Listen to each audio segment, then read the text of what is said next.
नमस्कार, बहुत बहुत स्वागत। मैं हूं आपके साथ ऋतु ज्ञानवानी। आप देख रहे हैं न्यूज़ 18 का डिजिटल प्लेटफॉर्म। इथियोपिया के हेली गुब्बी ज्वालामुखी विस्फोट की राख गुजरात और राजस्थान होते हुए दिल्ली तक पहुंच गई है। इस घटना ने माउंट वेसुवियस की त्रासदी की यादें ताज़ा कर दी हैं। चलिए जानते हैं वो घटना जब पूरा शहर ही मौत की आगोश में सो गया। प्रकृति के क्रोध की धमक आज भी इंसान को कांपने पर मजबूर कर देती है। अफ्रीका के इथियोपिया में हेली गुब्बी ज्वालामुखी 12,000 साल बाद अचानक से फट पड़ा और इस ज्वालामुखी से निकला गर्म राख का गुबार गुजरात राजस्थान होते हुए दिल्ली के आसमान तक पहुंच चुका है। इस कारण देश भर में कई उड़ानें रद्द या डाइवर्ट करनी पड़ी हैं। इथियोपिया में फटे इस ज्वालामुखी ने 1946 साल पहले इटली के माउंट वेसुवियस में हुए भयानक विस्फोट की यादें दिला दी है।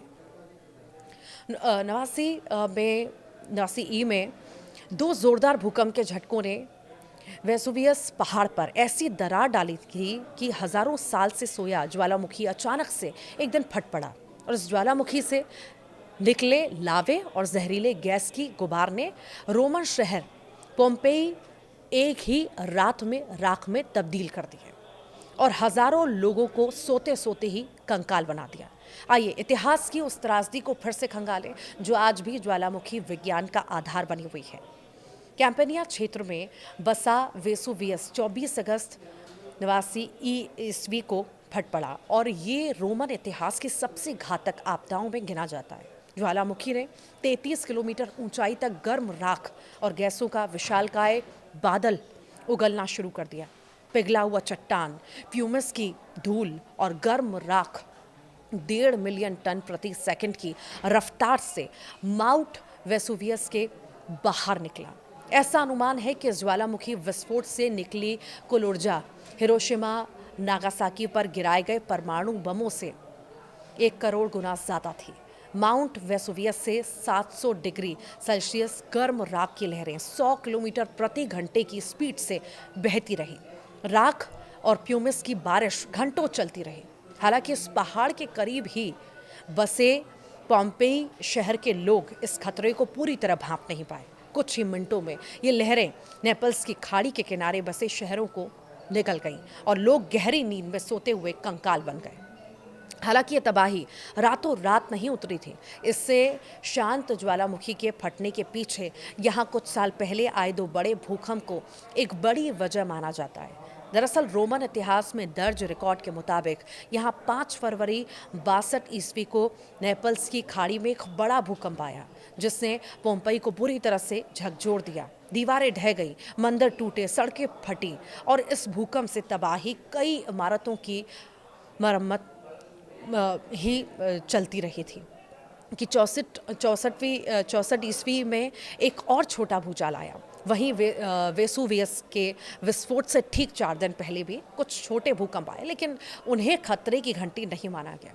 हालांकि इस भूकंप ने चट्टानों में दरारें डाली और उबलता लाल लावा ऊपर फट पड़ा। फिर आया वो काला दिन। मिसनम शहर से प्लिनी द यंगर ने इस घटना का जीवंत वर्णन किया। सुबह आकाश में एक पाइन ट्री जैसा विशाल बादल उभरा, ऊपर से फैला हुआ, नीचे मोटा राख और प्यूमिस की बारिश घंटों चली। लोग जान बचाने के लिए भागे, लेकिन ज्वालामुखी से निकली राख ने सब निकल लिया। पोम्पेई शहर पूरी तरह मिट्टी में मिल गए। राख की परतों ने 1500 से ज्यादा शवों को संरक्षित कर दिया, जो हजारों साल पुरातत्वविदों को जस की तस मिली। पोम्पेई की खुदाई में घर, मंदिर, बाजार और ब्रेड की दुकानें उजागर हुईं, जहां रोटियां ओवन में पक रही थीं। अनुमान है कि माउंट वेसुवियस के ज्वालामुखी विस्फोट में 10,000 से 16,000 लोगों की जान चली गई थी। वहीं इथियोपिया के ज्वालामुखी में हुआ विस्फोट माउंट वेसुवियस जैसा खतरनाक तो रही, लेकिन ये भी वेसुवियस की तरह लगभग 10,000 से शांत बैठा था और इस विस्फोट के पीछे भी भूकंप को ही वजह माना जा रहा है। एटा अले रेंज का ये हिस्सा पृथ्वी की प्लेटों के टकराव का केंद्र है। विस्फोट ने 10 से 15 किलोमीटर ऊंचाई तक राख और सल्फर डाइऑक्साइड का प्लूम उगला जो 100 से 120 किलोमीटर प्रति घंटे की रफ्तार से उड़ते हुए भारत के आसमान तक पहुंच गया। डीजीसीए ने इस ज्वालामुखी राख के मद्देनजर सोमवार को एयरलाइंस को एडवाइजरी जारी की, जिसमें इस राख वाले इलाकों में जाने से बचने को कहा गया, क्योंकि इस राख के कण इंजन में चिपक कर उसे खराब कर सकते थे। वैज्ञानिक कहते हैं जलवायु परिवर्तन से ऐसे विस्फोट बढ़ रहे हैं। वेसुवियस ने हमें सिखाया कि प्रकृति की चेतावनियां नज़रअंदाज ना करें।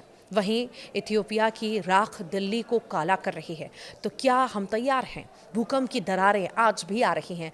62 ईस्वी की तरह ज्वालामुखी फटते ही आग बहती है और इंसान सोते सोते राख में दफन। ये इतिहास नहीं, चेतावनी है।